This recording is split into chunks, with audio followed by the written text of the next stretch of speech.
Chapter 853, Nightmare of the Thing. In the early morning hours, at 2:35 a.m., Kate Lloyd was in her room and she was having a really bad nightmare.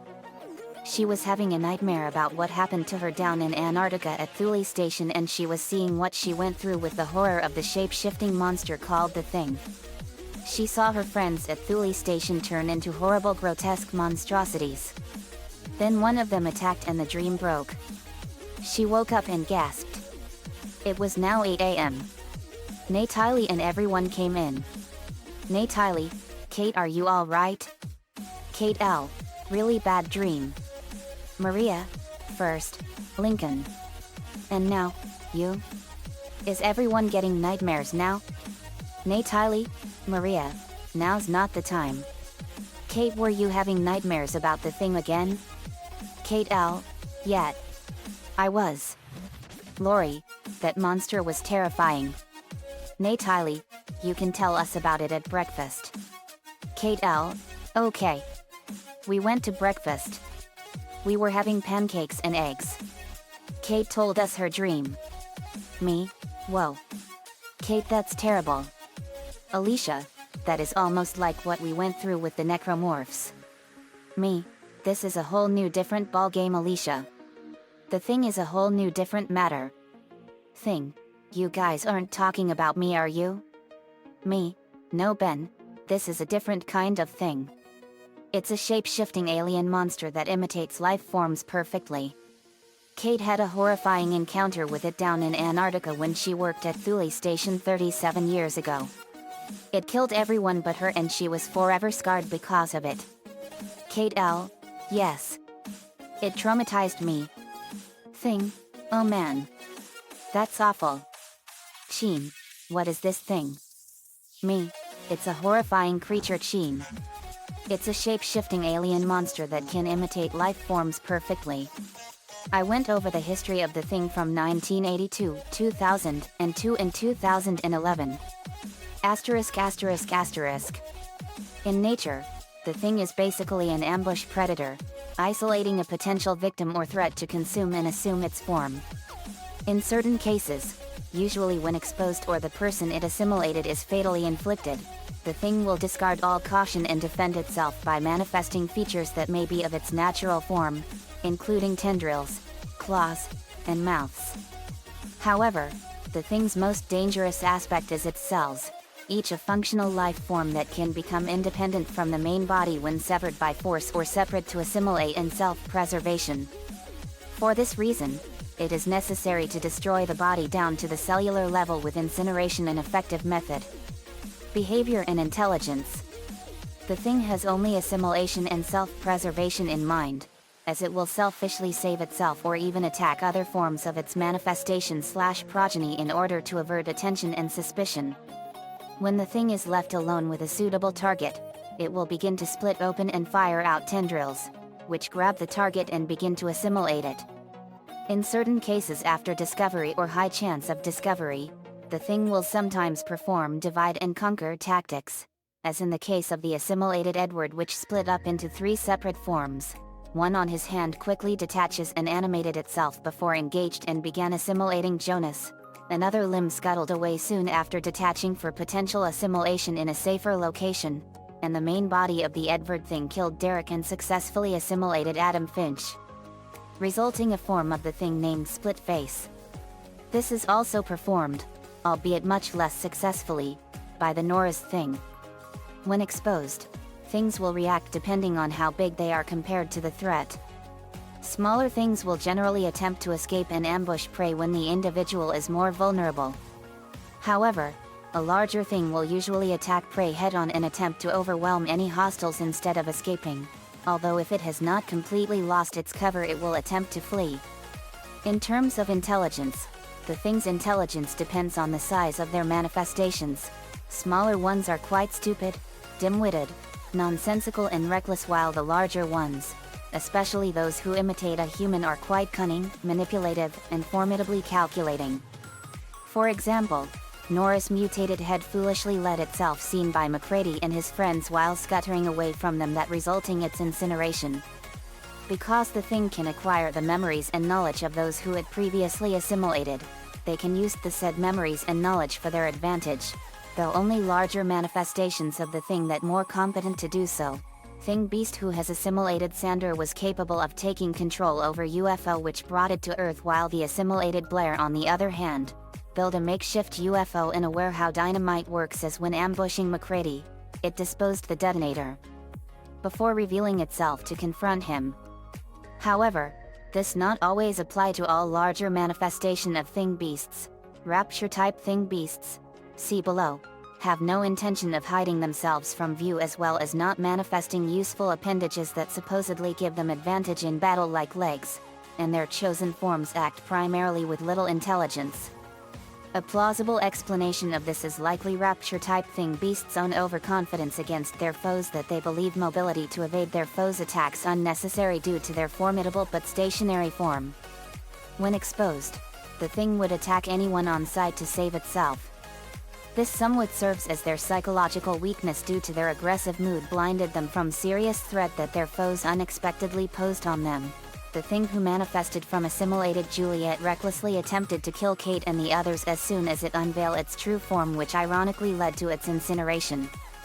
Should it survive the ordeal from its foes/preys and managed to hide, the thing would regain its composures in order to use their original intelligence once again. When split-faced thing confronting Sam, it hesitated upon noticing his flamethrower. The thing's ability to interact with plant-based life forms is largely unknown. Its only interaction with plant-based life was in the form of wood/clothing fibers.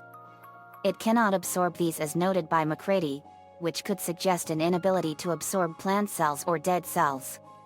The thing themselves also a remarkable master manipulator in certain degree, not only because they inciting paranoia among their foes and victims alike, but also not shown eating or drinking beyond living humans or dogs.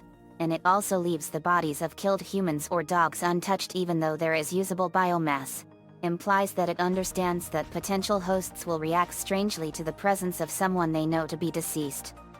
Possible other reasons why it never seen assimilating fresh corpses was either it only able to assimilate victim alive, or aware that missing dead bodies would arouse suspicion. In another feat of reasoning, a thing destroyed a test that would have led to its exposure, demonstrating awareness of biology and medical practices that would have exposed it. Interestingly, the second time this same method was proposed as a test, the thing had seemingly preempted the idea, this despite the fact that the thing that had arrived at the second base was spawned long before the first test was thought of and was in a non-human form. This led to the theory of a shared consciousness between things, especially as the second sabotage was far harder to pull off covertly, and while sowing seeds of misdirection it also exposed its presence. Biography: The Thing, 1982, and The Thing, 2011. The depiction of the thing from these two modern movies are a lot more faithful to the original novella description than the 1951 counterpart.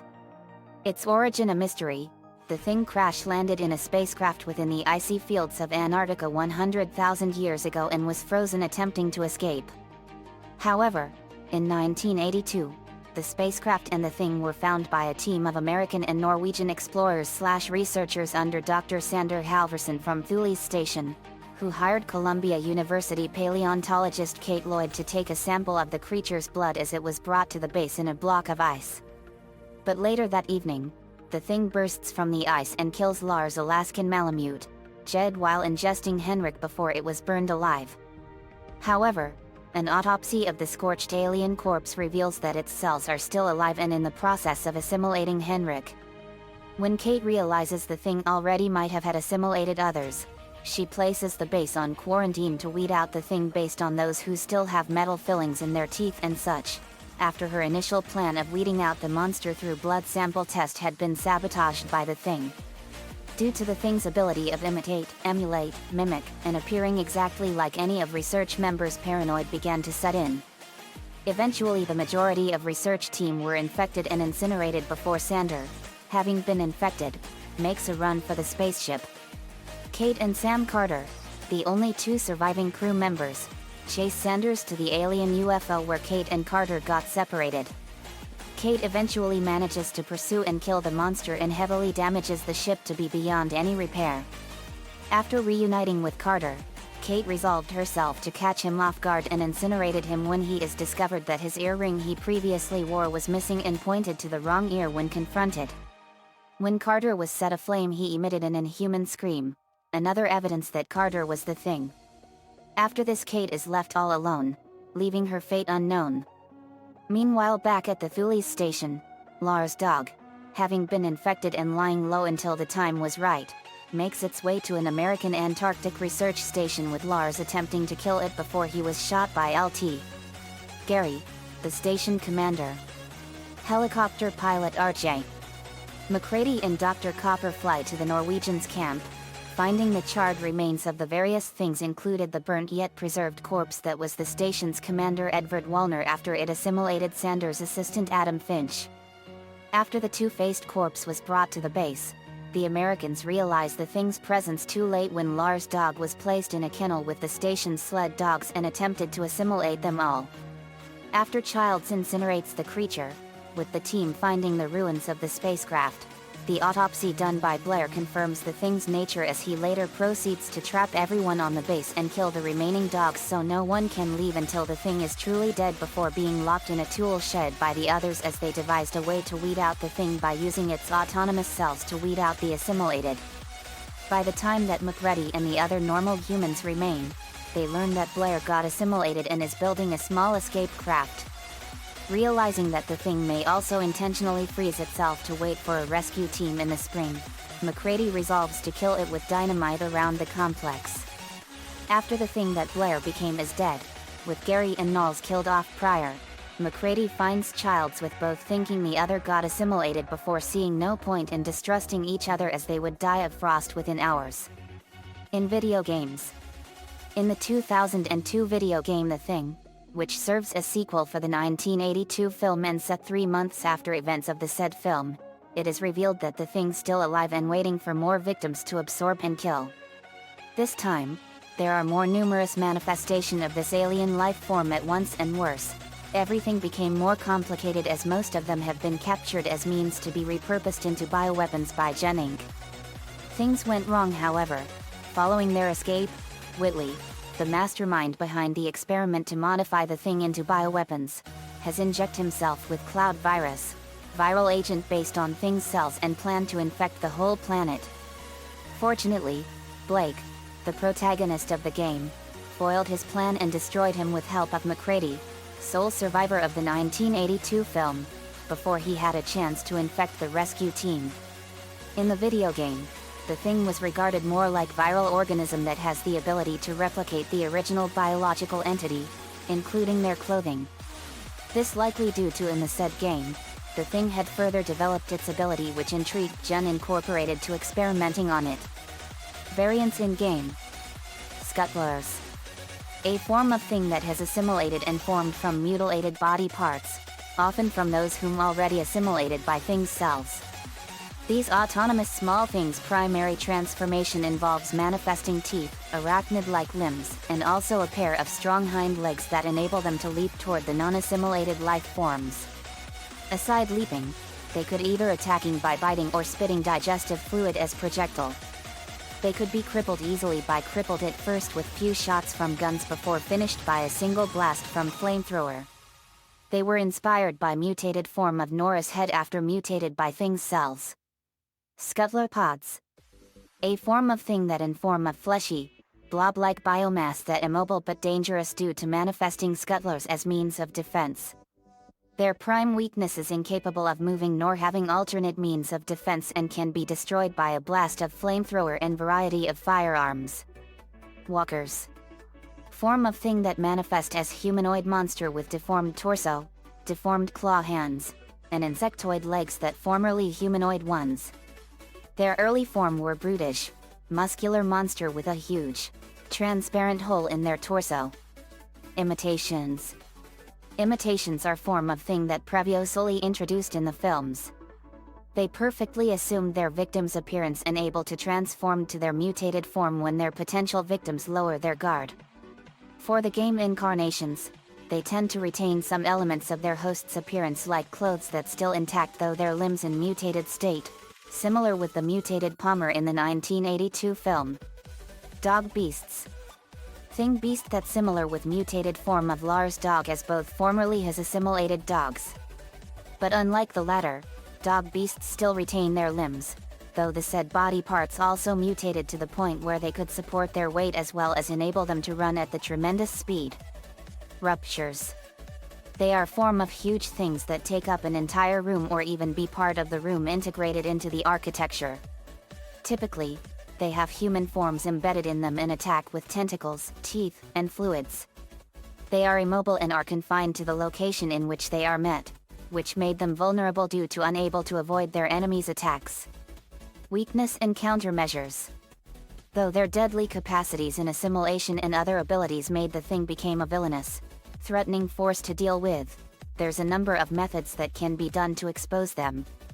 The thing cannot assimilate non-organic components, for example, tooth fillings or prosthetics, on the victims.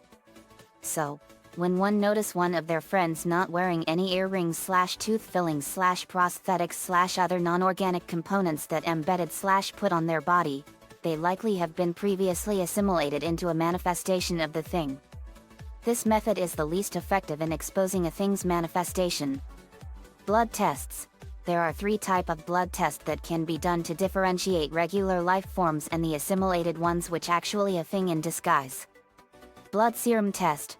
A suspected imitation's blood is mixed with uncontaminated blood, which will hypothetically react if the creature is an imposter. This was yet to be proven effective, as the thing quickly destroyed stored sacks of uncontaminated blood to avoid suspicion. Hot needle test. When a sample of disguised thing's blood is burned with a hot needle, the blood would jump away from the needle. If the blood sample was taken from yet to be assimilated person, the blood would simply burnt. Blood test hypo tool, more advanced version of the previous method, where this device extracted a suspected person's blood and it mixed the said blood with stored chemical agent. As before, the blood would animate and make an attempt to escapes, but failed as chemical agent killed it. Aside the means of exposing a disguised thing, the methods to killing them are electrocution.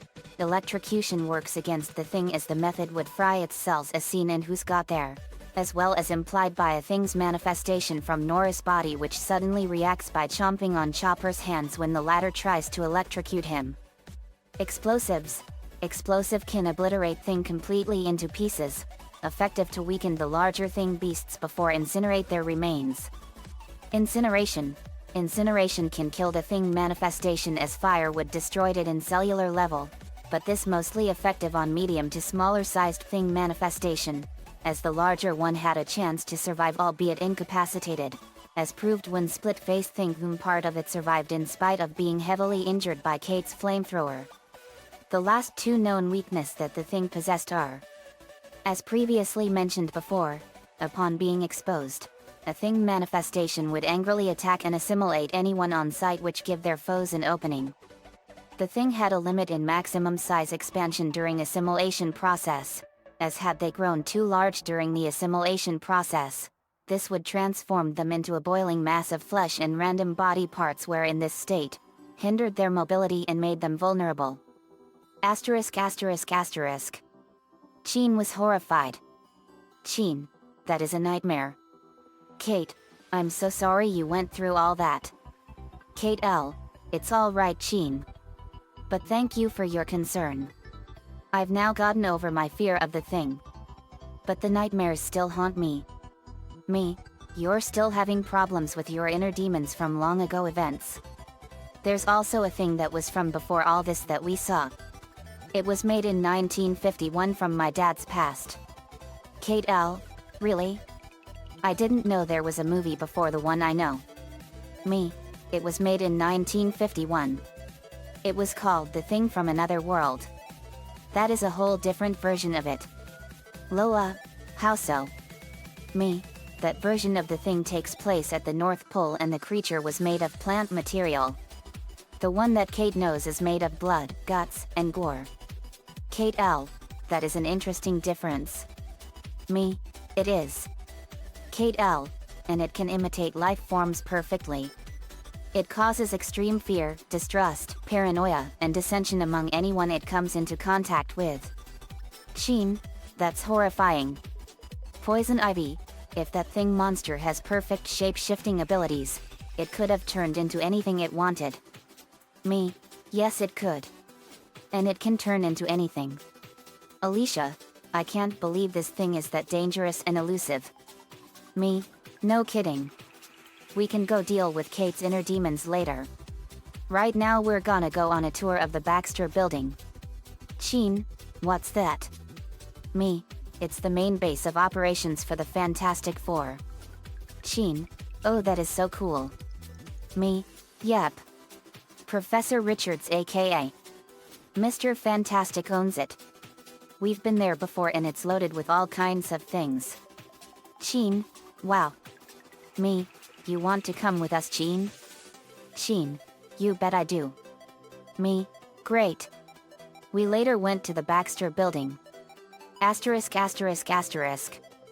We arrived at the Baxter building. Me. Here we are, Sheen. Welcome to the Baxter building. Sheen. Wow. It looks interesting. Me. Wait till you see the inside. We went into the building. Asterisk asterisk asterisk. The Baxter building is a 35-story building located at 42nd Street and Madison Avenue, Manhattan, New York City in the United States of America, just a few blocks from the United Nations headquarters. It has been home to many individuals and organizations. The most famous being the Fantastic Four. Early history. The building was originally constructed in 1949 by the Leland Baxter Paper Company.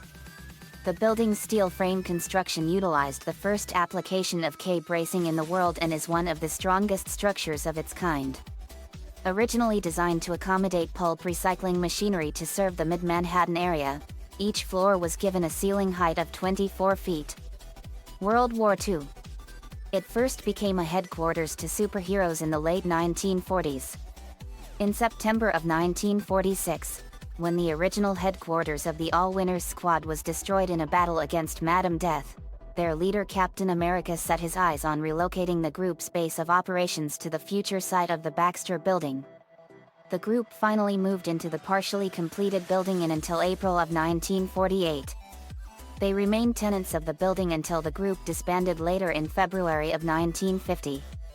In the late 20th century, the supervillain known as Nocturne attempted to unleash a Alchem-techno-virus upon New York City, using the Baxter building as ground zero for his attack. This attempt was thwarted by the hero group known as the First Line. Although they stopped the virus, the top 7 floors of the Baxter building were destroyed and needed to be rebuilt. In recent years, the Baxter building had become world famous as home to the superheroes known as the Fantastic Four.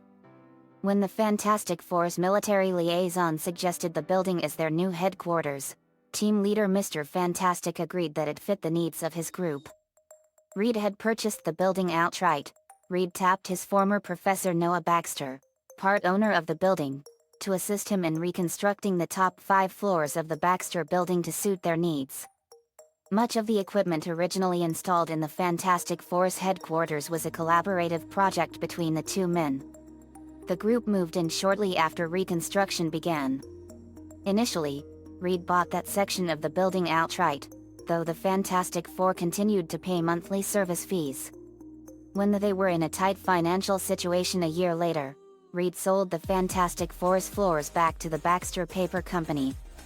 As tenants, the Fantastic Four had many problems with Walter Collins, the building manager.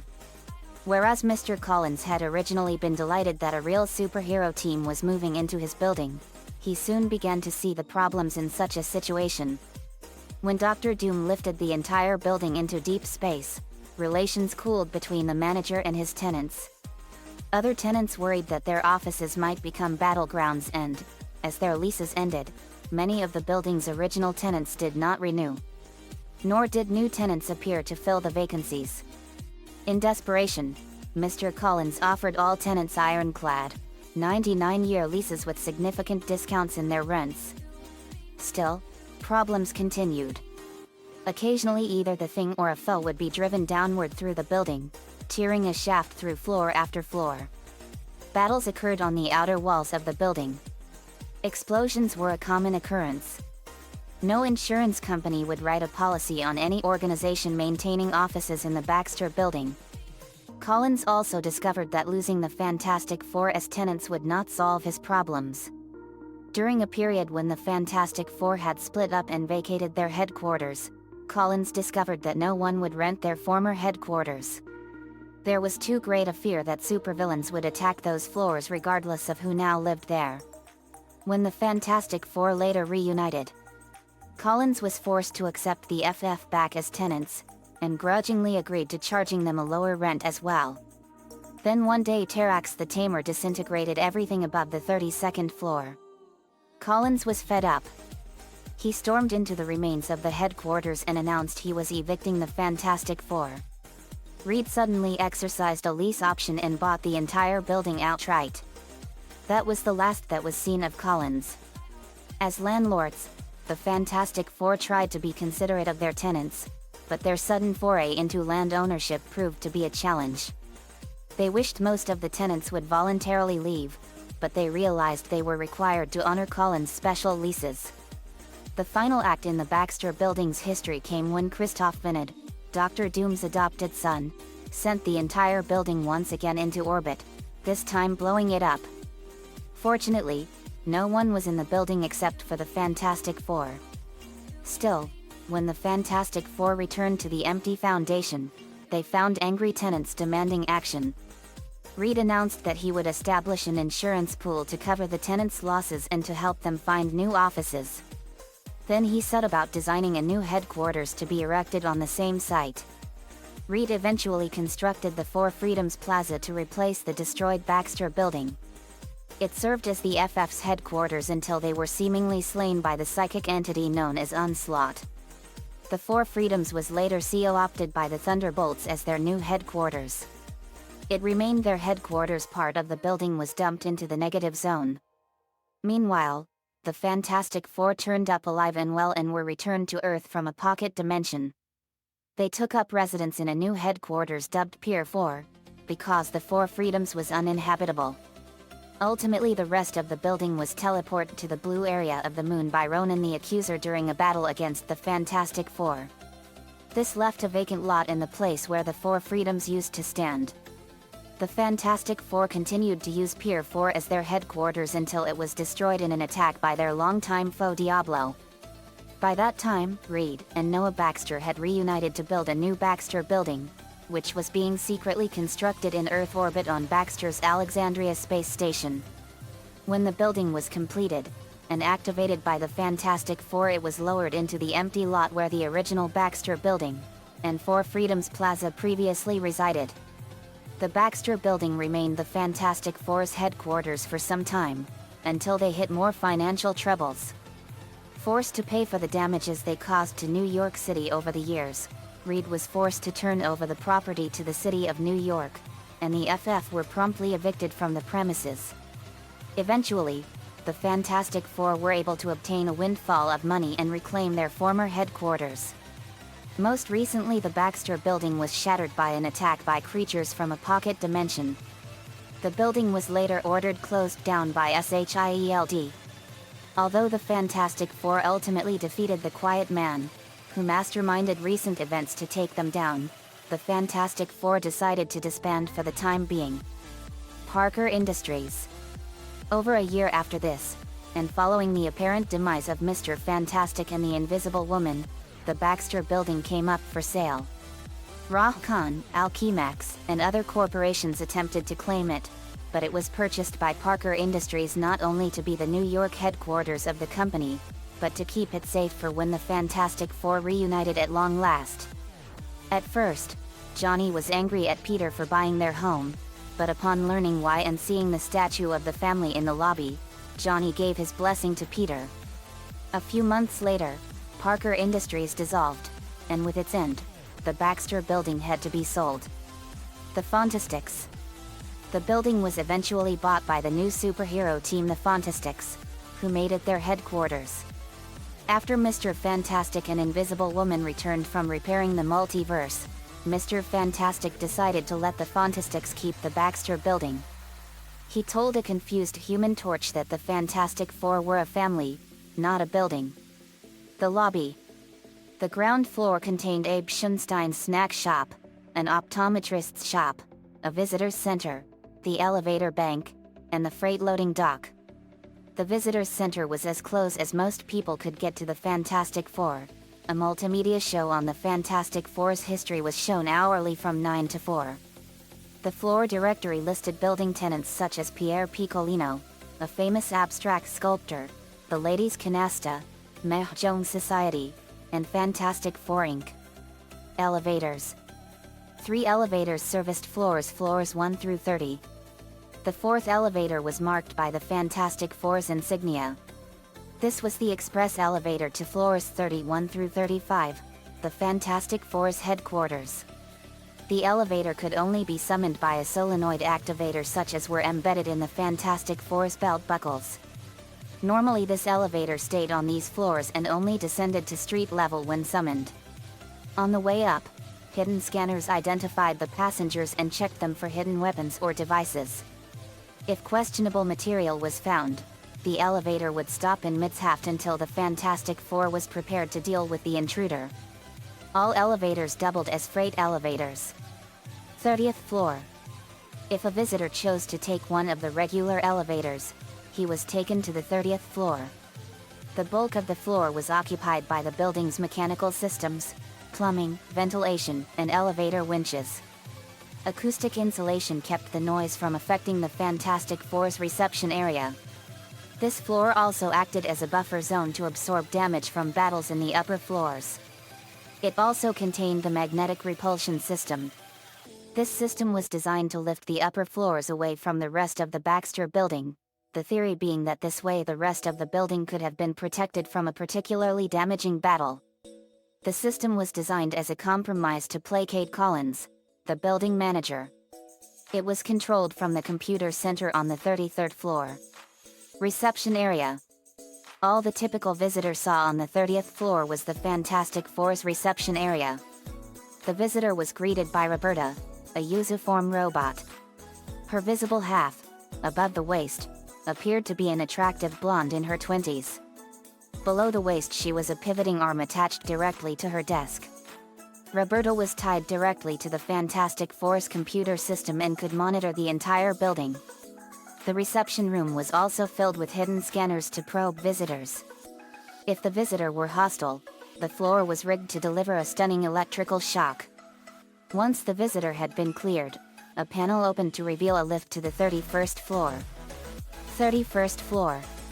The 31st floor contained the Fantastic Four's living quarters. There were suites for Reed and Sue, Ben, and Johnny.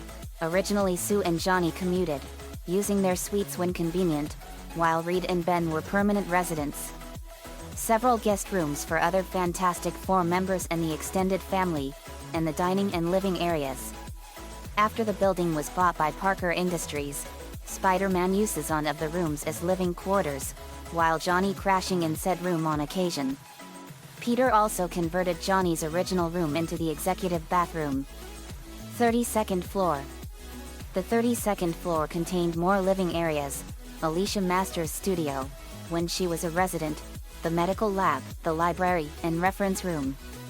33rd floor. The 33rd floor contained Reed's laboratory. The floor plan changed constantly as Reed added additional experiments and devices. In the computer center was a lever for activating the magnetic repellers on the 30th floor. 34th floor. The 34th floor could be considered the actual headquarters.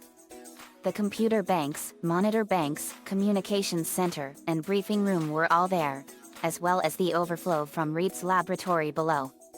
The astrosciences section was tied into Shields and Project Starkery's systems.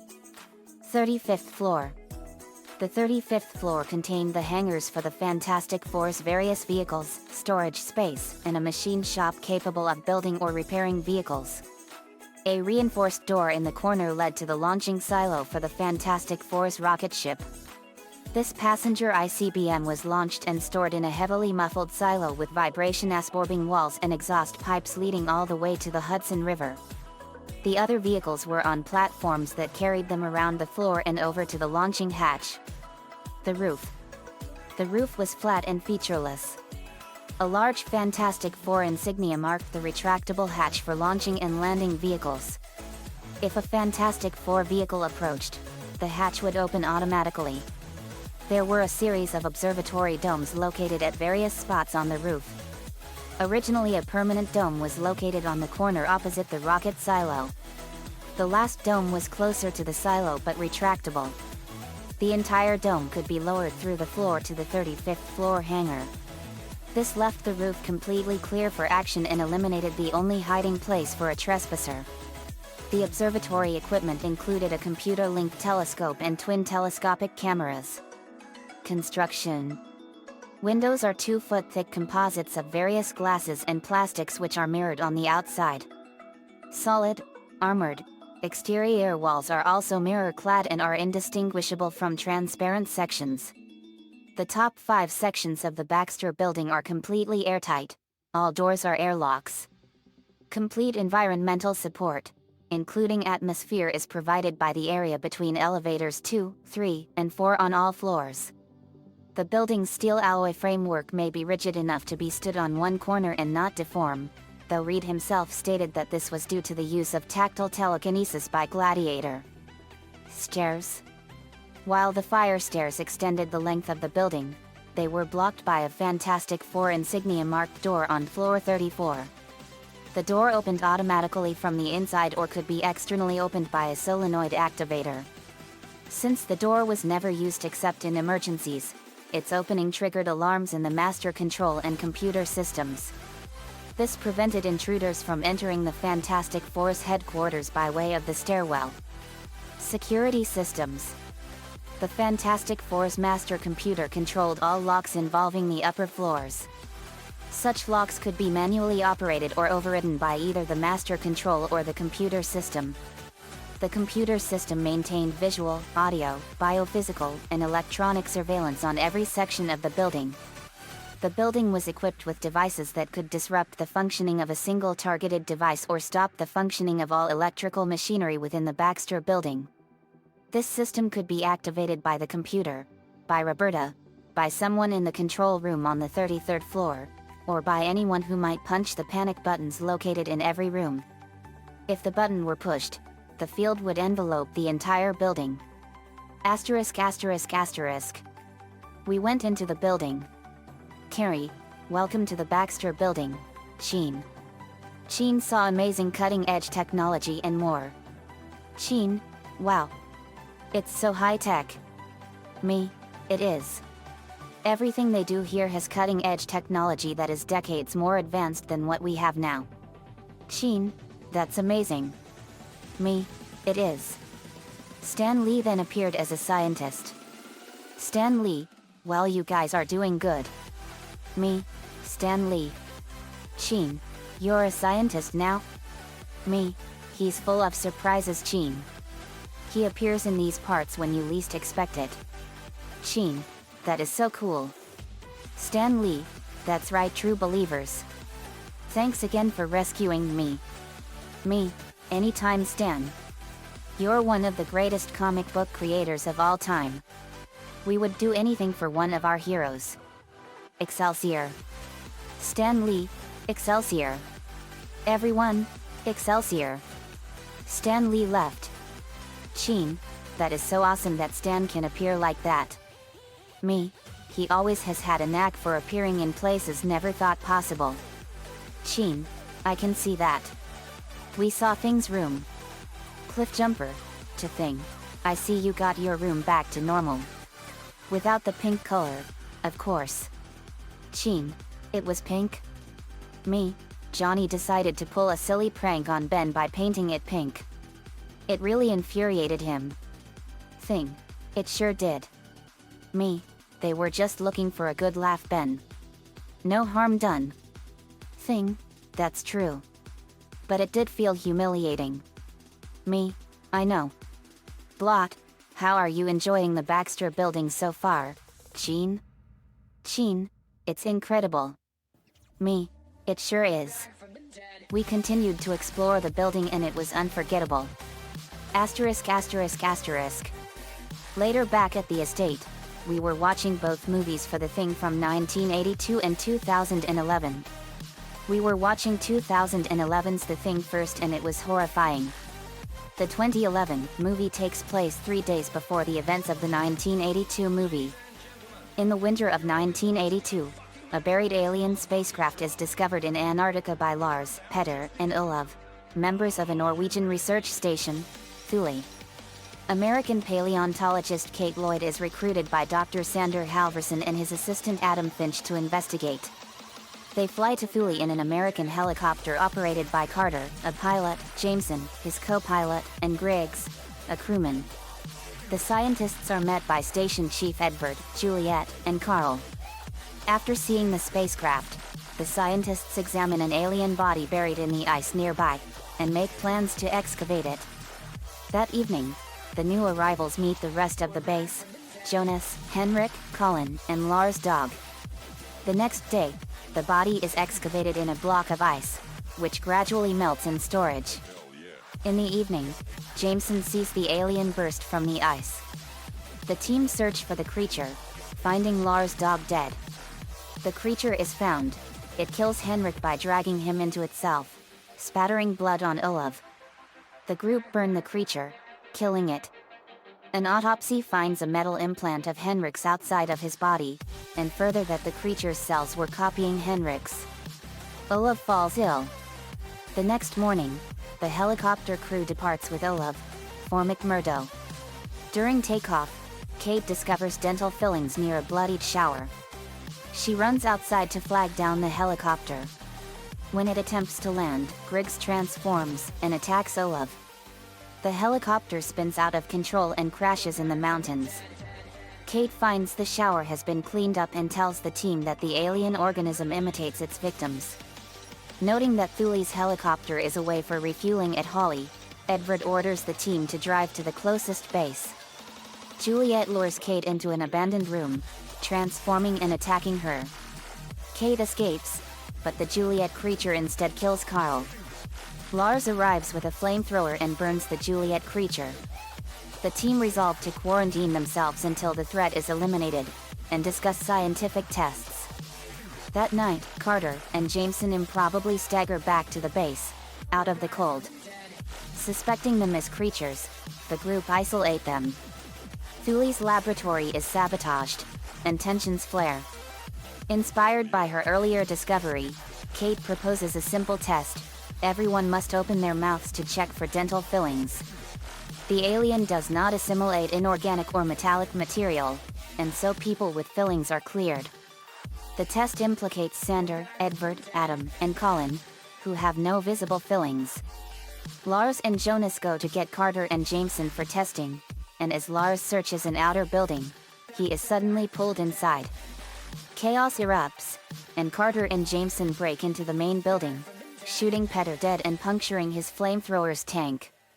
The flamethrower's leaking fuel meets its active flame, causing an explosion which knocks Edvard unconscious. When brought to the main room, Edvard violently transforms, infects Jonas, kills Jameson, and gruesomely assimilates Adam. The Edvard creature drags Adam's body away, now part of its own body. Kate burns Jonas and Jameson before she and Carter pursue the creature, which assimilates Sander. The Edvard Adam creature attacks Carter but is burned by Kate, saving him. An assimilated Sander drives off into the night, pursued by Kate and Carter. They arrive at the spacecraft which suddenly activates, separating them. Kate falls into the ship, confronting the Sander creature. Kate kills it with a grenade and the explosion shuts down the ship's engines. Kate and Carter reunite. Kate notices that Carter is missing an earring he wore earlier. When confronted, Carter points to the wrong ear. Kate burns the Carter thing, which emits an alien scream, and she seeks warmth in a nearby snowcat. The next morning, Thule's helicopter pilot Matthias returns. Absent from the film's events until this point, Matthias views the ruined station and the husk of the Edvard Adam monster with horror. Colin is shown to have committed suicide in the radio room, to ensure the thing could never get to him.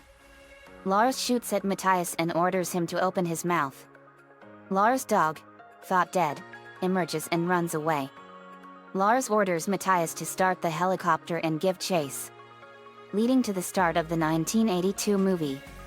Next we watched the 1982 version. In Antarctica, a Norwegian helicopter pursues a sled dog to an American research station.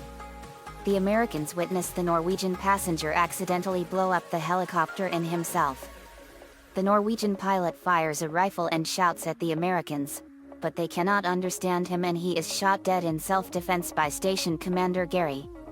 The American helicopter pilot, R.J. McCready, and Dr. Copper leave to investigate the Norwegian base. Among the charred ruins and frozen corpses, they find the burned remains of a malformed humanoid which they recover to the American station. Their biologist, Blair, performs autopsies on the remains and finds a normal set of human organs. Clark kennels the sled dog, and it soon metamorphoses and absorbs the station dogs. This disturbance alerts the team and Childs uses a flamethrower to incinerate the creature. Blair autopsies the new creature and learns that it can perfectly imitate other organisms. Recovered Norwegian data leads the Americans to a large excavation site containing a partially buried alien spacecraft, and a smaller, human-sized dig site. Norris estimates that the alien ship has been buried for at least 100,000 years. Blair grows paranoid that the creature could assimilate all life on Earth in a matter of years. The station implements controls to reduce the risk of assimilation. The dead, malformed humanoid creature assimilates in isolated Bennings, but Windows interrupts the process and McCready burns the Bennings thing. Blair sabotages all the vehicles, kills the remaining sled dogs, and destroys the radio to prevent escape. The team imprisons him in a tool shed. Copper suggests a test to compare each member's blood against uncontaminated blood held in storage, but after learning that the blood stores have been destroyed, the men lose faith in Gary, and McCready takes command. McCready, Windows, and Knowles find Fux's burned corpse and surmise he committed suicide to avoid assimilation. Windows returns to base while McCready and Knowles investigate McCready's shack. On their return, Knowles abandons McCready in a snowstorm, believing he has been assimilated after finding his torn clothes in the shack. The team debate whether to allow McCready inside, but he breaks in and holds the group at bay with dynamite. During the encounter, Norris appears to suffer a heart attack. As Copper attempts to defibrillate Norris, his chest transforms into a large mouth and bites off Copper's arms, killing him. McCready incinerates the Norris thing, but its head detaches and attempts to escape before also being burnt. McCready is forced to kill Clark in self-defense when the latter lunges at him from behind with a knife. He hypothesizes that the Norris thing's head demonstrated that every part of the thing is an individual life form with its own survival instinct. He sequentially tests blood samples with a heated piece of wire. Everyone passes the test except Palmer, whose blood jumps from the heat. Palmer transforms and infects Windows, forcing McCready to burn them both. Childs is left on guard while the others go to test Blair. They find that Blair has escaped, and has been using vehicle components to assemble a small spacecraft. On their return, Childs is missing and the power generator is destroyed. McCready speculates that the thing intends to return to hibernation until a rescue team arrives. McCready, Gary, and Knowles decide to detonate the entire station to destroy the thing. As they set explosives, Blair kills Gary and Knowles disappears. Blair transforms into an enormous creature and destroys the detonator. McCready triggers the explosives using a stick of dynamite, destroying the base. McCready sits nearby as the station burns. Childs returns, saying he became lost in the storm while pursuing Blair. Exhausted and slowly freezing to death, they acknowledge the futility of their distrust and share a bottle of scotch. We got done and some of us were shaking in fear. But because we saw them before, some of us weren't scared. Me, that is horrifying. Very, I can't believe they went through all that. Kate L., but I didn't know it went to another outpost in Antarctica. Nico, yet. It was awful. The thing killed 15 people in both movies. That is awful. Me, no kidding. But it's absolutely terrifying that the thing can look like anyone or anything. Spider-Man, My spider sense can enable us to find out who the monster is disguised as.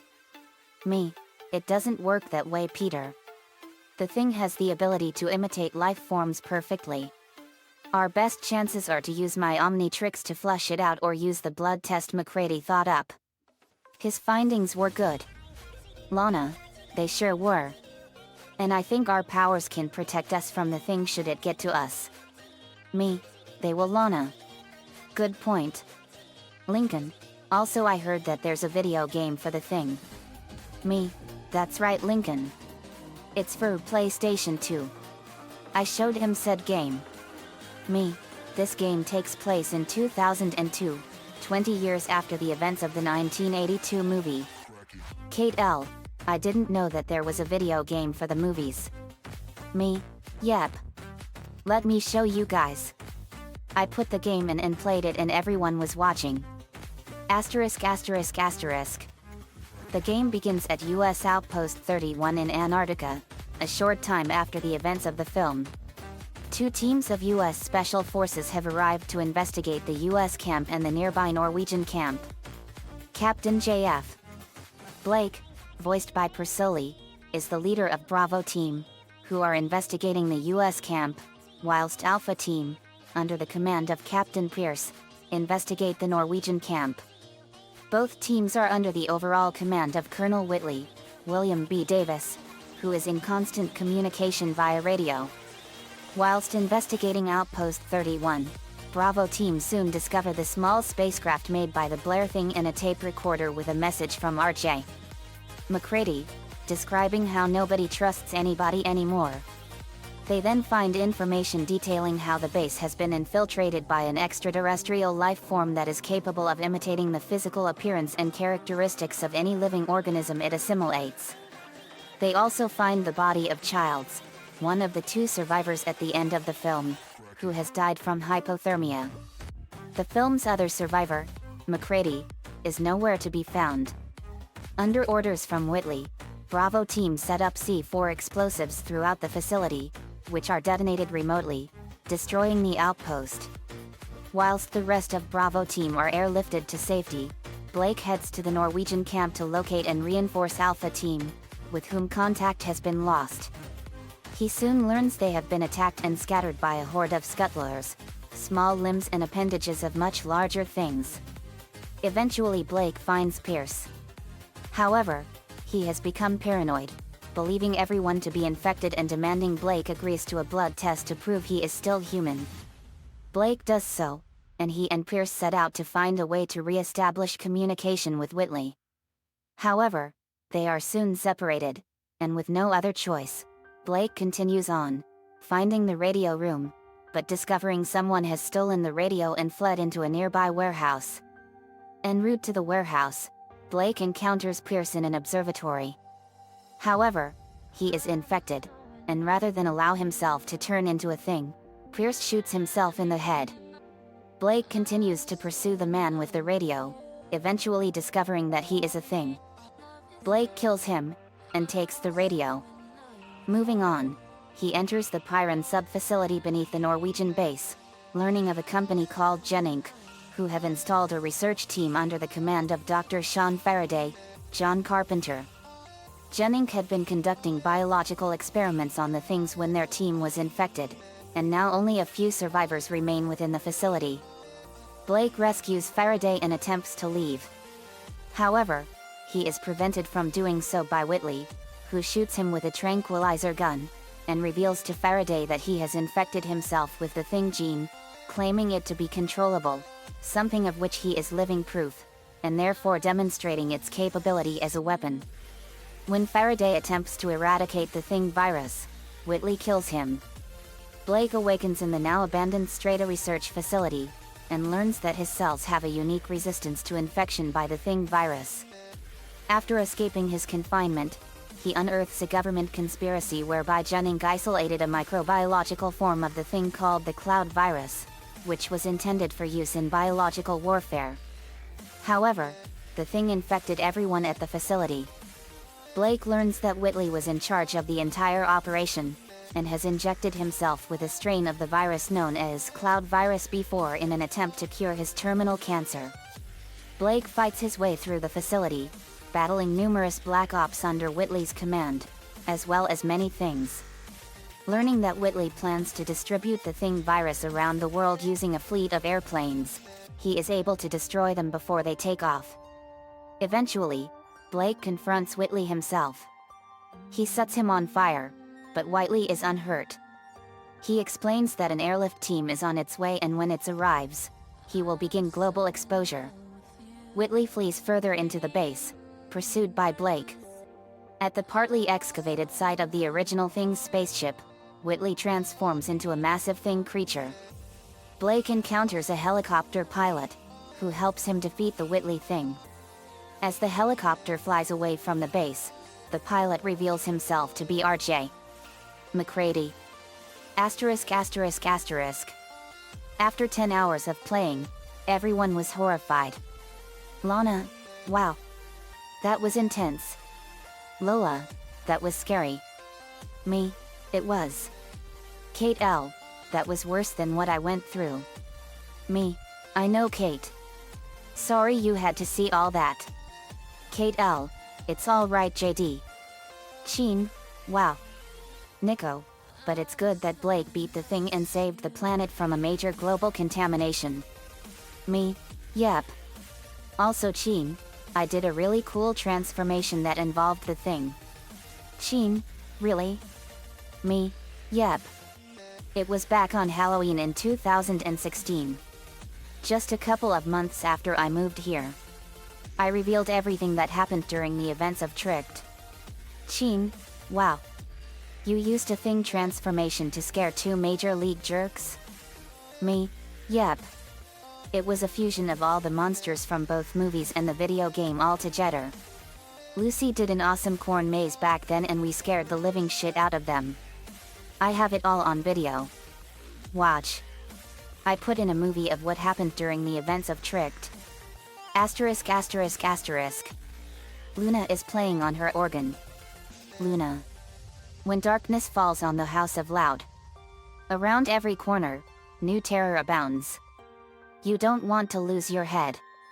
Ha ha ha. You can run, but you can't hide. They know that you taste better alive. I don't think that they've been fed. In a long, long time. Every corner, every floor. Watch out, they ain't herbivores. Ghastly ghouls out for blood. Sorry, bud. You got tricked. You got tricked. You got punked and pranked with a spooky twist. Before you wet your pants, better get out quick. Tricked, tricked, tricked. You got tricked. Beware of fangs and bloody fur. A loud house chainsaw massacre. There's no chance that you'll get out. Ghosts writing your eulogy. Heads are rolling literally. So, who needs their mommy now? Spilling guts on the floor. Clean up on aisle 4. Why you running off so soon? Sorry dude. You got tricked.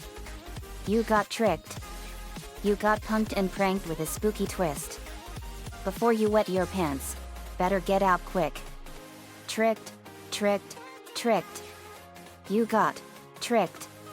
During the montage, the Loud sisters scare the stinkers with everything they throw at them. Lewin brings Mr. Coconuts to life, Lisa and Lily act rabid. Lori acts like she's been feasting on Rita. Lynn turns on her chainsaw. Lola appears like a corpse. Lana acts as her ghost.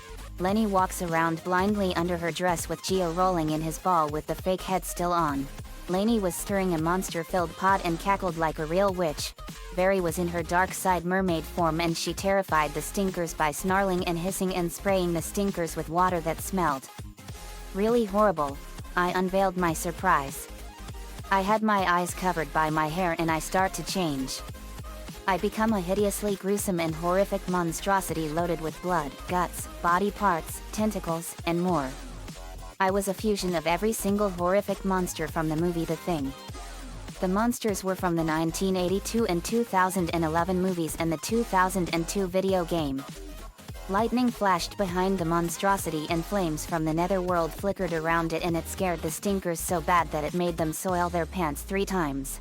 And everything else in the maze terrifies them to the point where the sounds of their screams catches the attention of the other kids on the block, and their screams also catch the attention of a nearby police car. And the stinkers run into Lucy, who is blocking the exit. Lucy, the crimes you have committed this night shan't go unpunished. You reap what you sow. She slashes a rope with her scythe, dumping a bucket of fake blood on them, making them scream. Hank, blood. Hawk, I'm gonna puke. Hank, if you're gonna puke, I'm gonna puke. A tentacle with a scary flesh flower covered in blood and slime appears in front of their faces, and tentacles come out and slap their faces, and the stinkers vomited all over the ground. As they run out screaming, Lucy gives a small smile of satisfaction. Hank, nauseous, we're not coming back here again. He and Hawk run off, and a police car drives up and the officers come out. Luna, finishing her song, you got tricked. Officer Stacy, you two are under arrest. Asterisk asterisk asterisk. The movie was done and we cheered wildly. Sheen, whoa. That was so awesome. Nico, that was really clever. You used the monsters from the Thing movies and game to scare those 2 jerks into shitting themselves. Me, thanks. It was a day of retribution for everyone on Halloween 2016 for us. That was the most awesome Halloween we've ever had. Sheen, I can tell. That was awesome using the monsters from the movies and video games to scare them like that. Lincoln, it sure was Sheen. Earth, I'll say. That was so awesome that you did that. Me, thanks Earth. Earth, you're welcome. But Lincoln wasn't nearly scared of the Thing like he was with the Harvester. Me, oh yeah. That was awful. Lincoln, do you want to tell them? Lincoln, you can tell them, JD. Sheen, what is the Harvester? Me, it was a slasher movie about a farmer that turned into a homicidal crazed maniac. Here's a trailer for it. I pulled up the trailer for the movie. Narrator, he was a humble farmer until a drought ravaged his land. The farmlands have dried out and a tumbleweed passes by.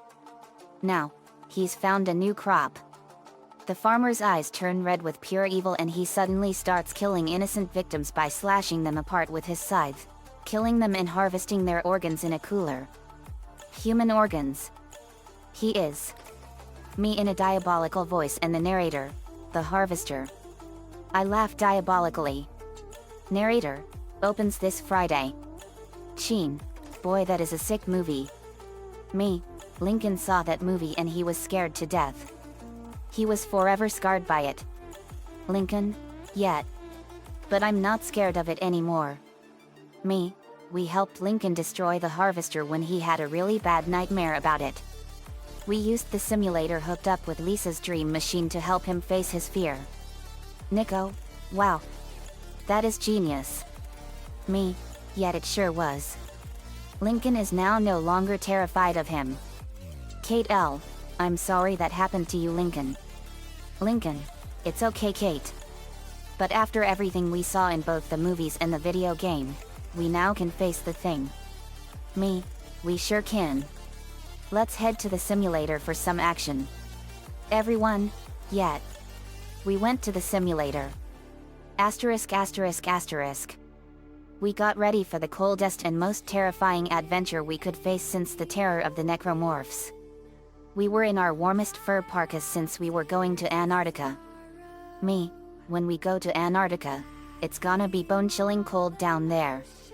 So we're gonna face temperatures of -100 Fahrenheit down there. Lana, this is gonna be interesting.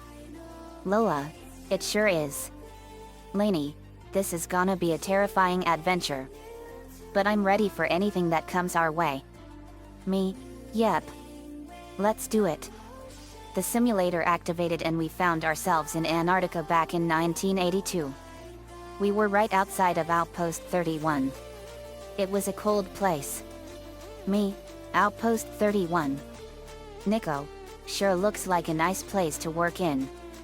Me, if you're into handling cold temperatures and whiteout conditions. We saw a burned helicopter. Me, this helicopter is gone. We went into the outpost.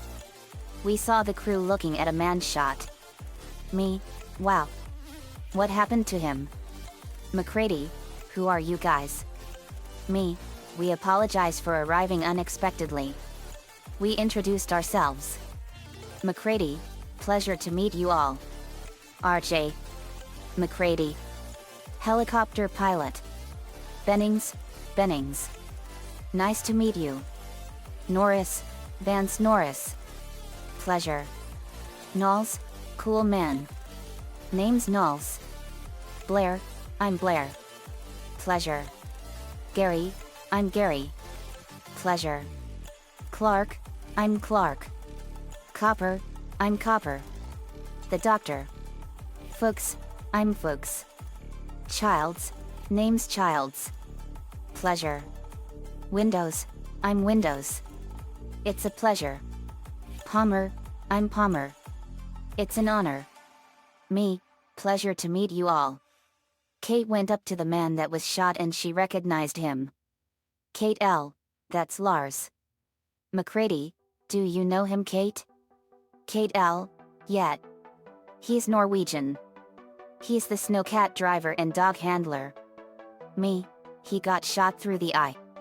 Gary, he was trying to hurt a dog. Me, a dog? Why? Childs, we couldn't understand him. Me, that's weird. We have stuff to tell you. We're actually not from this time. We're from the 21st century in the year 2019, 37 years into the future. Palmer, really? Me, yep. We have a lot of stuff to tell you. We told them everything. McCready, wow. That's amazing. Copper, it sure is. Childs, I would find all this to be a bunch of voodoo bullshit. But it's all believable. Me, the reason we're here is because Kate has been through a terrifying ordeal and we need to show you. Asterisk. Later we took the helicopter and flew and we saw the burning remains of Thule Station. It was burned all over. Me, here we are guys, Thule Station. Lincoln, or what's left of it. We went in. McCready, anybody there? Laney, it's deserted. We saw the place ransacked and destroyed. We found an axe with blood on the handle and the blade embedded into the wall. We went into another room and we found blood on the floor and it led up to a frozen man sitting in a chair. Copper, Mac. We got a closer look and we saw that the man had committed suicide. He slashed his throat and his wrists and he had a razor in his hand. Me, shit. He took the coward's way out for some reason. Lola, geez. Copper, my god. What the hell happened here? Me, a nightmare, that's what. Kate L., oh god. That's Colin. McCready, do you know him? Kate L., he was from England. He was the radio operator. Me, let's see if we can find anything that might be of use to find out what happened here. We looked around and we found some notes, a video unit, and a lot of tapes and stuff. McCready, off screen, hey guys, come here. We went to McCready's location and what we found next was amazing. We found a huge block of ice that was broken open. Me, whoa. Lana, that is a huge block of ice. Me, looks like something was frozen inside it. Copper, whatever it was, it's gone now. We later went back to Outpost 31 and ran an autopsy on a man and a gross monstrosity we found. Me, this guy looks normal from the looks of things. Copper, yep. No drugs, no alcohol, nothing. Blair was looking at the ugly creature and he cut it open and pulled out some of its organs and it was gross. Blair, well, what we got here is what appears to be in any way a normal set of internal organs. Me, they sure look normal to me. Nico, me too. Laney, gross. Lisa was helping him. Lisa, heart, lungs, kidneys, liver, Intestines. They seem to be normal. Me, yuck. It sure is ugly looking. Kate L. No kidding. We were playing pool and cards in the rec room. Bennings yelped and he saw a dog go underneath him. Bennings, Clark, will you put this mutt with the others where he belongs? Clark, yeah, okay. I looked at Lana and nodded and spoke to her telepathically. Lana was hiding in the crates and she was watching Clark bring the dog into the kennel. He turned the lights off and left. Lana watched and she saw the dog growl and the huskies were snarling, barking, and growling, and then the dog started shaking and dripping blood out of its mouth and its face split open and its skull fell out. Lana, oh man. Lana opened the kennel door and got all the dogs out of there and they were scared and Lana was consoling them. The creature sprouted tentacles. Its tongue grew longer and it grew spider legs. Lana, it's all right dogs. You're okay. Clark came back in and wondered what all the commotion was about and he saw Lana caring for the huskies and he saw the thing in the dog kennel. McCready went to get a beer and he heard the commotion and pulled the fire alarm and we all went to the kennel. Clark, I don't know what the hell's in there, but it's weird and pissed off. Whatever it is. Lana, I got all the dogs but they are scared. Me, good work Lana. McCready, Bennings, go get Childs. We heard a creature growling ferociously and it was unlike any kind of growling we've ever heard. Kate L. It's the thing. We went to the kennel and we saw a grotesque and gruesome sight. It was an ugly mass with a bunch of ugly features, blood, carnage, and gore, and it had a fake dog on it. Me, what the fucking hell? The creature screeched and it was horrifying. Everyone was looking at it in sheer horror. It was a grotesque and horrifying sight. Lainey, what is that thing? Kate L. That's the thing. It's what attacked Thule Station. McCready and Gary fired guns and they hit the thing and injured it. But the bullets weren't having any effect. Me, Mac. Gary. Stop. Bullets are useless against it. Lola, let me destroy it. Lola fired a powerful blast of fire and burned it. Lincoln, that thing is toast. Me, good thing these things don't like fire. Nico, yep. Hard to imagine that dog was a thing. Me, yet. We ran an autopsy on the dog thing and it was a disgusting and bloody and gruesomely grotesque sight. It was so disgusting seeing it. It made me almost want to throw up my guts. It made most of us want to throw up. When it was done, Blair told us his findings. Blair, you see, what we're talking about here is an organism that imitates other life forms, and it imitates them perfectly. When this thing tried to attack our dogs, it was going to digest them, absorb them, and in the process shape its own cells to imitate them. This, for instance, points to something that's not dog. It's an imitation. Lana saved our dogs just in time. Me, the poor babies. They were terrified by this ugly thing. Lainey, the poor things. Lana, yet. Me, but good work Lana. Lana, oh it was nothing. Me, but it's obvious that the dogs aren't gonna be safe here with the thing running around. I scanned the dogs for any signs of the thing and there was nothing. Me, good. No signs of the thing in them. Blair, how are you able to tell JD? Me, my Omnitrix can detect alien DNA and it can know a lot of things no human can understand. Blair, that's really interesting. I beamed the dogs to our estate at home and they were safe. Lana went back and was watching over the dogs.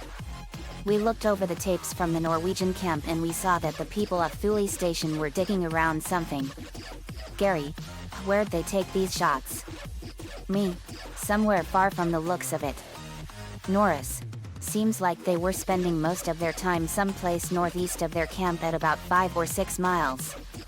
Fuchs, what's that? We saw some strange shape under the ice. McCready, looks like something buried under the ice. Kate L, that's the ship. We found a strange alien spacecraft under the ice. We gasped. McCready, How is that possible? Me, we've encountered a lot of things from space, McCready. It's a long and strange history. McCready, I can tell. Later Kate told everyone about the thing and what it's capable of and how dangerous it is to the entire planet. McCready, I don't know. Thousands of years ago it crashes. And this thing gets thrown out or crawls out and it ends up freezing in the ice. Childs, I just cannot believe any of this voodoo bullshit. Me, there are lots of things we don't believe, Childs. Loa, yet. It's all true. Palmer, Childs, it happens all the time, man. They're falling out of the skies like flies. Government knows all about it. Right, Mac?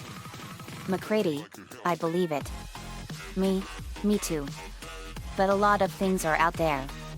A lot of things are waiting for us to explore. Childs, and how does this motherfucker wake up after thousands of years in the ice? Fuchs, and how can it look like a dog? McCready, because it's different than us, see? Because it's from outer space. Kate L, that's right. But we can't let this thing leave here. If it makes it out of here, millions of people could die. McCready, it wouldn't just be millions, it would be the end of the world. Me, yep. That's why we have to keep it contained here. So we can destroy it. Lincoln, this is turning into a nightmare from hell. Me, yep. Kate went through the exact same thing. The thing killed everyone she knows in Thule Station. Nico, and we've come here to destroy it completely. Lenny, but our powers make us impervious to getting infected by it. We were in for one of the toughest battles ever. Asterisk asterisk asterisk. Later we went to keep first watch. Then we heard the alarm go off and we followed McCready and the crew outside and we saw Bennings outside and we saw him on the ground. We surrounded him. McCready, it isn't Bennings. We saw that his hands were horribly grotesque and gruesome. Me, what the fuck? Lincoln, what's happening to him? The Bennings thing let out a horrifying screech and it sounded like a bunch of creatures all at once. The sound of that screech sent shivers of fear down my spine. It was horrifying. Thing, hey, ugly. You probably don't care but you're making my name look bad. Thing smashed the Bennings thing with devastating force and crushed it. But it regenerated itself. Me, physical force is completely useless. But not this. I fired a massive blast of fire at the Bennings thing and incinerated it. It let out a horrifying scream as it was being incinerated. McCready went to get a flamethrower. Gary, my god, what was happening to him? McCready, if it had more time to finish, it would have looked and sounded and acted just like Bennings. Gary, I don't know what you're saying. McCready, it was one of those things out there trying to imitate him, Gary. Me, that's what this thing is, Gary. It's a shapeshifter. It imitates life forms perfectly. We gathered the gruesome bodies of the thing and we dumped fuel and oil on them and lit them on fire and incinerated them. Nico, you things have failed this universe. Kate L, they sure have. There was nothing left in the outpost. Lola, where's Blair? Me, that's what I was wondering. Fuchs came up to us. Fuchs, I can't find Blair. Me, where's everybody else, Fuchs?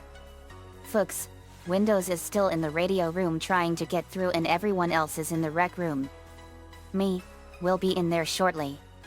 McCready, right. Fuchs, okay. He went back inside. We looked around and we heard sparking and we saw that the helicopter control board was destroyed. Bang. We heard a gunshot and went back inside fast. We heard Blair ranting and he was destroying everything in the radio room. Norris, he's got a gun. Blair, if anybody interferes, I'll kill them. Bang. His shot grazed my face and cut it. Me, wow. McCready, he smashed up some of the chopper pretty good. Childs, go see if he got to the tractor. Childs went to do so. We saw Blair smashing the radio equipment and Windows was hiding under the desk with a nasty wound to his head. McCready, Christ. Me, he's fucked up. Nico, no kidding. Childs came back. Childs, he got most of the chopper and the tractor. Me, the dogs are safe. They're back in our dimension. Clark, thank goodness. Thanks JD. Me, Lana's watching them for you while we're here. I'll handle this. Lainey, you help Windows when I subdue Blair. Lainey, right. I went over. Me, Blair. Put the gun down and let's talk. Blair pulled out his gun and shot at me and it hit my arm. Blair, I'll kill you. He shot me 4 times. But I was still standing. He grabbed the axe and I kicked it out of his hands and I punched him in the face and sent him crashing into the wall and knocked him out. I pulled out the bullets and they were good ones. Me, wow. Lainey went over to Windows and looked him over. Lainey, you all right Windows? Windows, yeah. Norris, nice shot JD. Me, thanks Norris. Copper, you okay there? Me, yeah. It's gonna take a lot more than just bullets to kill me. Immortality and invincibility has its perks. Copper, you're really something JD. Asterisk asterisk asterisk. Later we took Blair and we were gonna keep him in the tool shed. We had the tool shed boarded up. Norris, what about your shack McCready? McCready, I don't want him in my shack. We'll lock him in the tool shed. We put him in the shed despite the blistering cold. Copper injected him with morphine. Blair, why am I in here? Copper, for your own protection Blair. Me, we have to keep you in here now Blair. You've gone insane and you became a danger to everyone around you and to yourself. Blair, I don't know who to trust. McCready, I know what you mean Blair. Trust is very hard to come by these days. Lincoln, especially with the thing running around. Me, yep. How about you trust in the Lord? We regrouped. Copper, and now the radio's gone. Childs, and so are the choppers. Copper, we're completely cut off. Gary, all we can do now is hold up till spring and wait for the rescue team. McCready, no. We don't wait. Somebody in this camp ain't what he appears to be. Right now that may be 1 or 2 of us. By spring, it could be all of us. Me, the thing can't become us. Our powers make us impervious to any outside infection or contamination. Childs, that's really something. Kate L, it is. Childs, so how do we know who's human? If I was an imitation, a perfect imitation, how would you know if it was really me? Me, I have a couple of tests we can do. Doc, do you have a test in mind? Copper, well, yet, possibly I've been thinking about a blood serum test. Childs, what's that? Copper, we could take a sample of each person's blood. We could mix it with uncontaminated blood.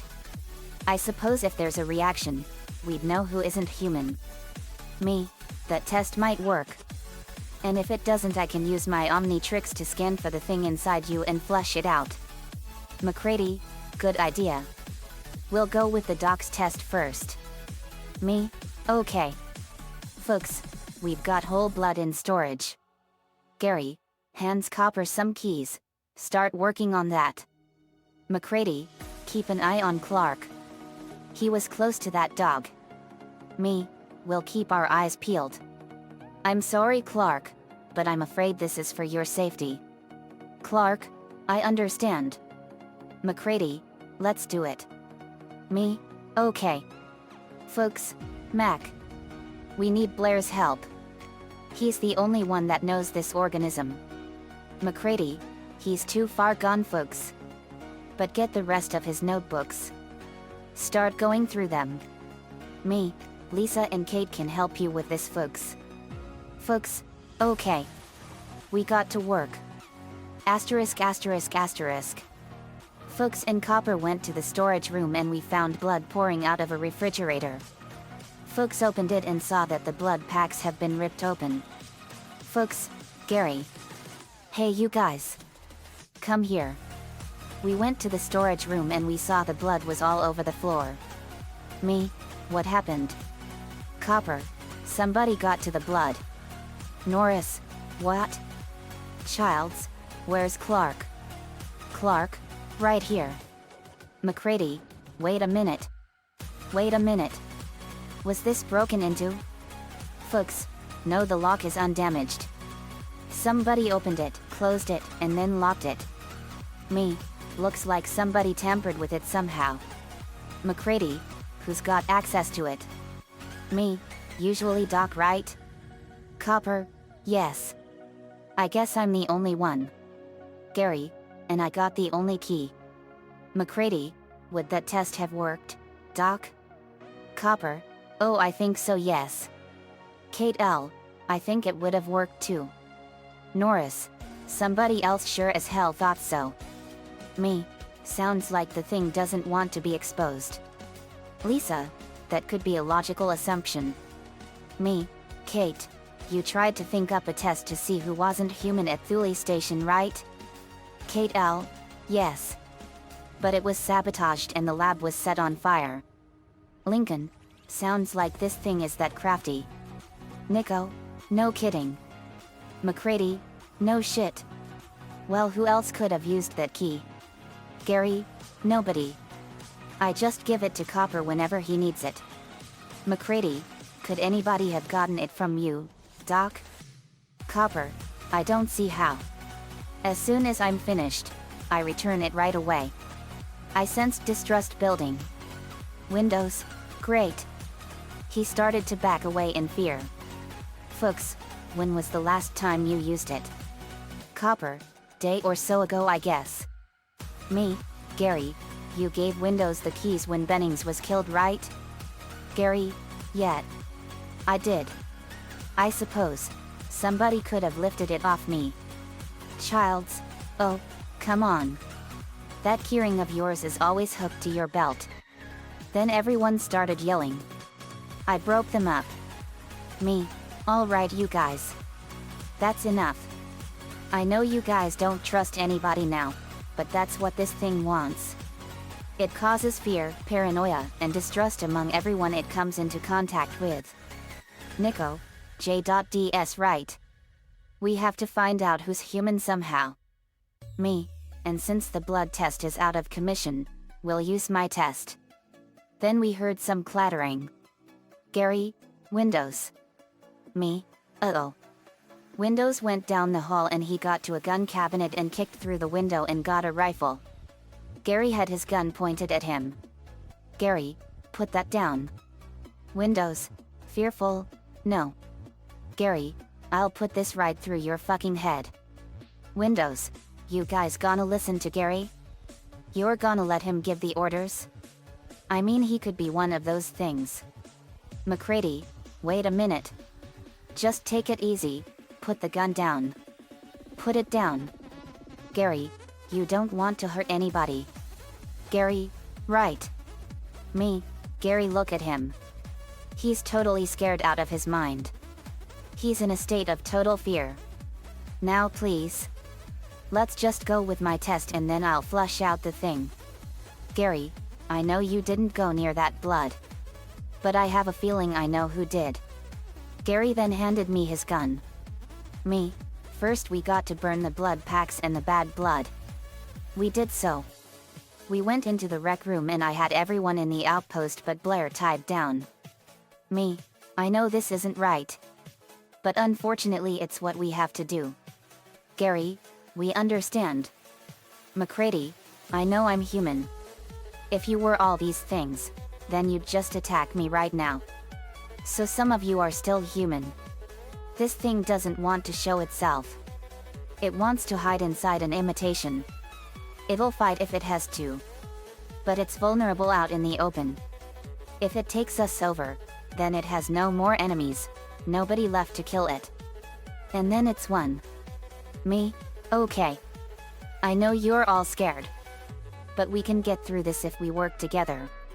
I'm going to scan you all with my Omnitrix and it'll look for the thing inside you guys. If the light is green, that means you're clear. If it's red, that means you're the thing. McCready, that's very genius. Me? Okay. Here goes. I fired a green scanning beam of light from the Omnitrix at Windows and a green light blinked. Omnitrix, no alien DNA detected. Me, well that's good. You're clear Windows. We untied him. Me, now for nulls. I scanned him and a green light blinked. Me, nothing. You're clear nulls. Nulls was untied. Me, Mac now. I scanned him and a green light blinked. Me, you're clear Mac. McCready, I knew I was human. Me, it's good you are. Okay, now for the doc. Childs, it's a crock of shit. I scanned copper and a green light blinked. Me, nothing. You're clear doc. We untied him. Me, now for Gary. I scanned him and a green light blinked. Me, Gary's clear. Gary, I know that you all have been through a lot, but when you find the time I'd rather not spend the rest of this winter tied to this fucking couch. Me, okay Gary. We untied him. Me, sheesh. Fucking temper. Fuchs is next. I scanned him and a green light blinked. Me, you're clear Fuchs. We untied him. Me, Childs is next. I scanned him and a green light blinked. Me, negative. You're clear Childs. We untied him. Me, only 4 left. Clark. I scanned Clark and a green light blinked. Me, clear. We untied him. Me, Palmer now. I scanned him and then a red light blinked. Omnitrix, alien DNA detected. Subject is contaminated. Me, Palmer's one of those things. Palmer then started shaking and then blood was pouring out of his face and his face swelled up and he broke out of the ropes and hit the ceiling and I blasted him with a powerful blast of fire and incinerated him. Me, yes. Gary, nice save JD. Me, thanks. Norris is next. I scanned Norris and the light blinked red. Omnitrix, alien DNA detected. Subject is contaminated. Me, Norris is infected. Norris then shook and his chest opened up. Edzilla punches the thing monster. Ed smash monster. He smashed it through the wall and I pulled out a stick of dynamite and lit the fuse and threw it. It blew the Norris thing apart. Crabohuam. Me, that takes care of them. Gary, good work JD. Me, one more to cover. Blair. If he tries to make it back here and we're not with him, burn him. We went out to the tool shed and I saw Blair sitting. I opened a window in the door. Me, hey Blair. Just need a couple seconds with you. I scanned Blair. The Omnitrix blinked red. Omnitrix, alien DNA detected. Subject is contaminated. Me, he's infected. Blair, very clever flushing me out fool. Me, wait. How come you aren't changing yet? Blair, I want to explain myself first. Me, we're all ears. Blair, the reason my kind crashed here on this wretched planet 100,000 years ago is because I was waiting and I formulated a plan to get out of this frozen wasteland and infect everything on this wretched planet and turn everyone into things like me. Me, what you are doing will cause the ultimate destruction of the entire human race. Blair, they are a flawed species and now we will deliver our judgment onto this planet as soon as we get out of here. Nico, that's Omnicide. Me, who is we? Blair, me and the thing inside me. Me, so that's it. The thing virus transforms a life form into a carrier. Kate L, I was right. If it did make it out of here, everyone would die. Me, they would become carriers. Now we're gonna make sure that doesn't happen Blair. We're sending you to hell. Kate L, I've been waiting a long time for this. Me, 37 years too long. Let's get him. Nico, you things have failed this universe. We went at the Blair thing and it transformed into a huge monstrosity. Me, what the fuck? Lincoln, this creature is ugly. Me, we've seen uglier creatures than this. We blasted it and I fired a powerful blast of fire and burned it. Lincoln fired a massive blast of lightning and electrocuted it. McCready, Childs, and Kate fired flamethrowers and fire blasts at the Blair monster and it was burning him all over. Lola fired a powerful blast of fire and Linka and Earth fired lightning and globs of lava at the creature. It roared in pain and it had tentacles grow out and they went out at us and we dodged them and slashed them and burned them. Me, let's finish him with some teamwork. G1 cliff jumper, right boss. Cyber key power. The Autobot cyber planet key went into his arm and it enhanced his blasters and hand blasters 100-fold. Carry, time for some action. Disney Kingdom cyber key power. The Disney Kingdom cyber planet key went into her right arm device and it enhanced her keyblade powers 100-fold. G1 cliff jumper and carry, light laser firestorm blast. G1 cliff jumper and carry fired powerful laser and light blasts and they hit the Blair monster and burned it all over in a massive explosion. Crab bohohohohohohohohohom. Poison Ivy, let's get him. Animatron cyber key power. The Animatron cyber planet key went into her right arm device and enhanced her plant powers 100-fold. Blot, let's get him. Cyber key power. The Animatron cyber planet key went into his right arm and enhanced his corrosive gun 100-fold. Poison Ivy and Blot, poison acid disintegration. Poison Ivy and Blot fired a powerful stream of acid and burned him all over. Me, let's finish him with final smashes. But first let's see how many aliens and creatures you are and what they are. I scanned the Blair monster and my Omnitrix revealed a shocking revelation. Omnitrix, 10,232,453 unknown DNA samples acquired. Skin complete. Me, whoa. Over 10 million aliens? Holy fuck. Nico, that's incredible. And I thought the Animorphs knew a lot of aliens. Lori, they know 15,000 plus aliens. Fuchs, looks like Blair was not even close about his findings. Me, no kidding. This has to be the most aliens one creature is composed of. Lori, how is that literally possible? Me, no idea. Bella, that's incredible. This thing is all those aliens all in one. Bella got the same number of aliens as well. Riley, that is amazing. Lainey, it sure is. Me, now let's finish it. Tanya, you are never going to infect us. Sapphire Dragon Firestorm. Tanya fired a massive blast of blue fire and it turned into a powerful dragon of blue fire and it slammed into the Blair monster and exploded. Crab bohohohohohum. Lincoln, let's fry this monstrosity. Lightning Dart Pierce. Lincoln fired a powerful blast of lightning and it skewered the Blair monster all the way through him. Sheen, let's fry his ass. Komodo Firestorm Burn. Sheen fired a powerful blast of fire and it turned into a deadly Komodo dragon and burned the Blair monster. McCready, you helped us so I'll give you a swift death. Molotov Cocktail Burn. McCready threw a Molotov cocktail and it hit the Blair monster and burned it. Kate L., this is for all of my friends that you all killed. Firestorm Spirit Nightmare. Kate summoned a bunch of fire spirits that looked like her friends at Thule Station and they slammed into the Blair monster and burned it.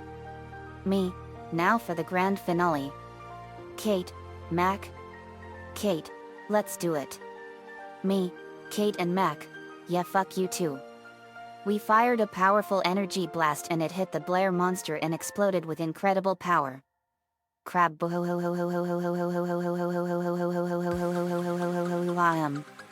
The Blair monster was obliterated in an instant. Me, that takes care of him. Lincoln, there. It's finally dead. Me, yep. But we're not done yet. We got to destroy the alien spaceship that the thing came in. Kate L. Right. We repaired the helicopter and set out for the site of the alien spaceship. We arrived at the ship. We saw that it was a flying saucer type ship. Me, it's a flying saucer ship. Nico, interesting mechanics. Kate L. Oh god. Last time I was here it was in an ice cave, not a crater. Me, something must have moved it. Let's go see what the inside looks like. We went down and we went into the ship. We walked around the ship and what we saw was amazing. It was an incredible alien spaceship loaded with all kinds of alien technology, the likes of which we have never seen before. We found some holographic logs, but they were all in an alien language that no one can understand. I translated them and saw that the thing was supposedly an experiment designed as a biological weapon. But it went horribly wrong and it caused the ship to crash land on Earth as a result. Me, whoa. Whatever these aliens were, they were really playing with fire. Lincoln, no kidding. They created a horrifying monster. Me, composed of 10,000,000 plus different aliens. Very complicated stuff. Lisa, indeed. This is all a magnificent feat of genetic science. Lola, it sure is dangerous what they were doing. Kate L, I agree. McCready, we have to destroy all this. Me, I agree Mac. We can't let all this get into the wrong hands or it'll be catastrophic. We went out of the ship. We looked at it. Me, you will never terrorize the universe again. Cups hands to side, K-A-A-A-A-A. Me. H-A-A-A-A-A-A-A-A. Me.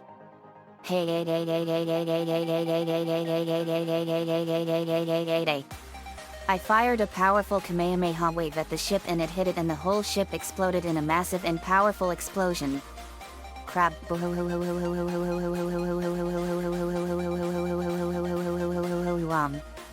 The whole ship was completely destroyed and obliterated into nothing in an instant.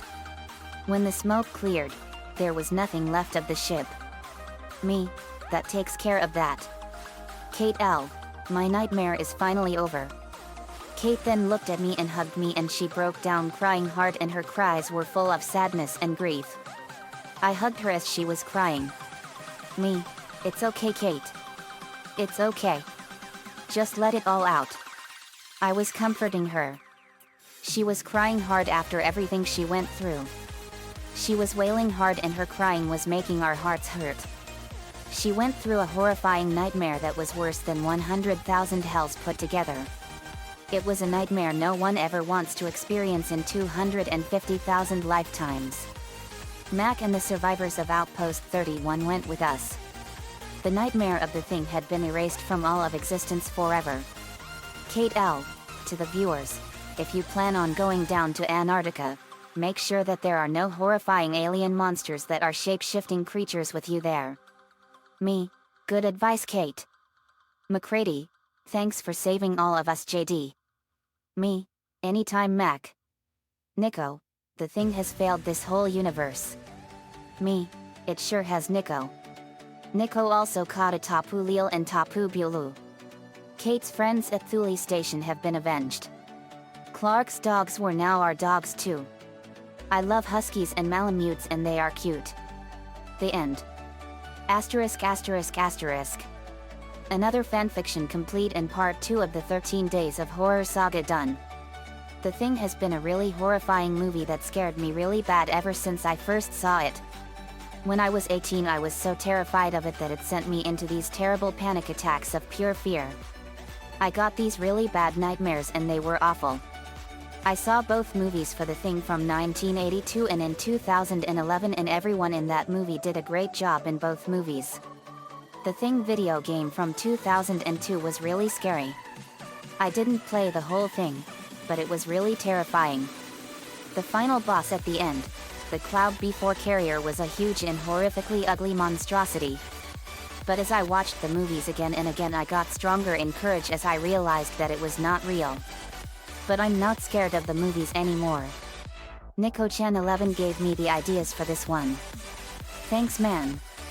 Next for part 3 is the Blob from 1988. Prepare to face the ooze of carnage. Let me know what you all think. See you all next time.